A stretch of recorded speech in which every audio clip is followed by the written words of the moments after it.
An unsuspecting driver on the road 1 second and under the road the next. Surveillance video captures a moment. The sinkhole there in Easton opens wide and swallows a car. Good evening, I'm Rob Vaughn. I'm Wendy Davis. A neighbor of that driver caught the whole thing on video from a doorbell camera. The mayor of Easton says it's the second sinkhole that South Side neighborhood has seen in the last few weeks. WFMZ's Josh Rotenberg is live tonight at the intersection of James and Kleinhans streets where the street sank in. Josh? Yeah, Rob and Wendy, we're told this whole thing started over a water main break, but a crew member with Suburban Water Authority tells me that the leak is fixed and that the water is turned back on for residents. The street behind the camera, Kleinhans Street, is now open, but as you can see behind me, James Street remains closed. Filling in the hole.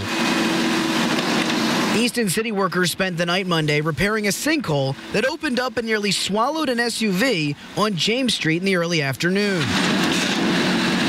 This is the dramatic video. The driver of the black SUV is heading toward the intersection of James and Kleinhans streets when all of a sudden the street gives in and his truck goes backwards. All you hear is this loud scratch and boom, kind of sounded like a garbage can going into the back of a garbage truck. The black Suburban, nearly vertical with the wipers on and smoke coming out of the tailpipe, sat like this for more than an hour. Water gushed under the street where the truck was stuck. Neighbors say the driver, who just moved in mere feet from the sinkhole, is lucky to be alive. I was screaming down the street to make sure nobody was in there. Everybody was safe. Neighbors say they noticed brown water hours before the sinkhole opened up.